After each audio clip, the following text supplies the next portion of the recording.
नमस्कार, मैं हूं पंकज झा। आप मेरे साथ देख रहे हैं ऑफ द रिकॉर्ड। बंगाल के चुनाव में ओवैसी की पार्टी उतरेगी या नहीं, इस बात को लेकर लंबे समय से अटकलें लगाई जा रही थी, लेकिन आज इसको लेकर सस्पेंस खत्म हो गया है। असदुद्दीन ओवैसी ने खुद इस बात की जानकारी दी है कि 27 मार्च को वो सागर दिघी में जनसभा करेंगे और उसी दिन इस बात का ऐलान करेंगे कि उनकी पार्टी MIM कितने सीटों पर चुनाव लड़ेगी। क्योंकि इस तरह की खबरें आ रही थी कि शायद इस बार बंगाल के चुनाव से ओवैसी किनारा कर ले। लोगों की दिलचस्पी थी जानने में कि आखिर ओवैसी इस बार चुनाव में क्या करते हैं, क्योंकि बिहार के चुनाव में तो उनकी पार्टी ने करिश्मा कर दिया। एक नहीं 5 विधानसभा सीटें जीत ली, जिसके बारे में किसी को अंदेशा भी नहीं था। उन पर तो ये भी आरोप लगाए जाते हैं कि उनकी वजह से, उनकी पार्टी की शानदार कामयाबी की वजह से ही कांग्रेस और RJD के गठबंधन की बिहार में सरकार नहीं बन पाई। हालांकि इस पर बहस जारी रहेगी। हरि अनंत हरि कथा अनंता जैसे। हम आते हैं बंगाल में, जहां कुछ ही घंटों के बाद वोटिंग शुरू हो जाएगी पहले दौर के मतदान को लेकर। यहाँ BJP और ममता बनर्जी की पार्टी TMC में कांटे की टक्कर है। एक और मोर्चा है और उस मोर्चे में सबसे ज़्यादा नज़र किसी बात पर है, किसी शख्सियत पर है, तो वो हैं फुरफुरा शरीफ के पीरजादा अब्बास सिद्दीकी पर, जिन्होंने एक पार्टी बनाई है इंडियन सेकुलर फ्रंट। उन्होंने लेफ्ट के साथ गठबंधन किया है। 37 सीटों पर उनकी पार्टी चुनाव लड़ रही है। इस गठबंधन में कांग्रेस भी शामिल है, लेकिन एक विचित्र संयोग है, बड़ी अजीब सी स्थिति है, विडंबना ही कहिए कि कांग्रेस की तरफ से कहा जा रहा है कि मेरा गठबंधन ISF से और यानी अब्बास सिद्दीकी से नहीं है। अब्बास सिद्दीकी भी कह रहे हैं कि हमारा गठबंधन सिर्फ लेफ्ट से है। इस बात को लेकर इस मोर्चे में भी विवाद जारी है और तनातनी भी बनी हुई है। 1-2 सीटों पर जहां से कांग्रेस के उम्मीदवार चुनाव लड़ रहे हैं, वहां जरूर अब्बास सिद्दीकी ने जाकर प्रचार किया है। अब ये है कि क्या जिस जगह पर असदुद्दीन ओवैसी के उम्मीदवार होंगे, क्या वहां संयुक्त मोर्चा का उम्मीदवार भी उसके खिलाफ चुनाव लड़ेगा? आज इस बारे में मैंने खुद बात की अब्बास सिद्दीकी से, तो उन्होंने कहा कि हमारी ये कोशिश होगी कि कम से कम जहां पर असदुद्दीन ओवैसी की पार्टी के उम्मीदवार रहेंगे, मेरी पार्टी का उम्मीदवार वहां चुनाव नहीं लड़ेगा। उनको संयुक्त मोर्चे में 37 सीटें मिली हुई हैं। वो जमकर चुनाव प्रचार भी कर रहे हैं। उनका जो फोकस है वो उन इलाकों में है, उन ज़िलों में है जहां पर मुस्लिम आबादी ठीक ठाक है, अच्छी है। यहाँ 3 ज़िले ऐसे हैं, मुर्शिदाबाद, मालदा और दिनाजपुर, बंगाल में, जहां मुस्लिम वोटरों की आबादी 50% से अधिक है। अगर आपको जानना हो कि बंगाल के चुनाव में क्या होता है, तो नंदीग्राम को आप समझ सकते हैं, जहां 1/3 वोटर मुस्लिम है। वैसे भी बंगाल में अगर देखें तो 1/3 यानी हर तीसरा वोटर जो है वो मुस्लिम है। 2011 के सेंसस के आधार पर अगर हम देखें तो बंगाल में मुस्लिम वोटर जो है वो करीब 27% है। अब ओवैसी के आ जाने के बाद और फुरफुरा शरीफ की जो पार्टी है अब्बास सिद्दीकी की, उनके लड़ने से क्या मुस्लिम वोटों का बंटवारा होगा और इसका फ़ायदा BJP को मिल सकता है?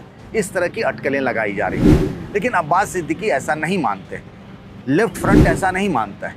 उनका तो ये कहना है कि आज जो BJP की एंट्री हुई है बंगाल में, वो ममता बनर्जी की वजह से हुई।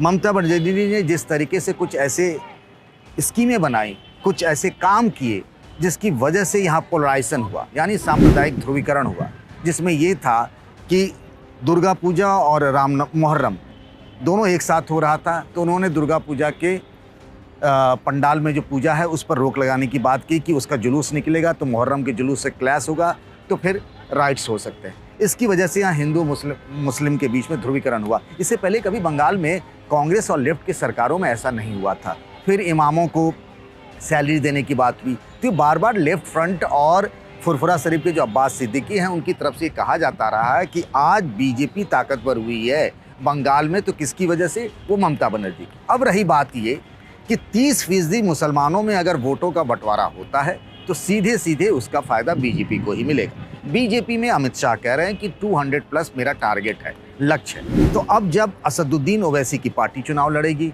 दूसरी तरफ हालांकि ये तय नहीं हुआ कि असदुद्दीन ओवैसी की पार्टी कितने सीटों पर लड़ेगी। अब चूंकि 2 चरण का मतदान का तो नॉमिनेशन भी खत्म हो चुका है, तो जाहिर सी बात है कि बहुत ज़्यादा सीटों पर नहीं लड़ेंगे। मुझे जो जानकारी मिल रही है उसमें यह है कि 6-7 सीटों पर, 8-10 सीटों पर वो चुनाव लड़ सकते हैं। बहुत ज़्यादा फर्क बंगाल के चुनावी नतीजे पर उनका नहीं पड़ेगा। सबसे गौर करने वाली बात यह होगी कि क्या लेफ्ट के साथ मिलकर अब्बास सिद्दीकी कुछ खेल बिगाड़ सकते हैं ममता बनर्जी का, या फिर लोगों को ऐसा लगेगा, जैसा परसेप्शन है और जैसी बात कही जा रही है, कि वो एक वोट कटवा के किरदार में रहेंगे, यानी उनको बहुत ज़्यादा वोट नहीं मिलेगा।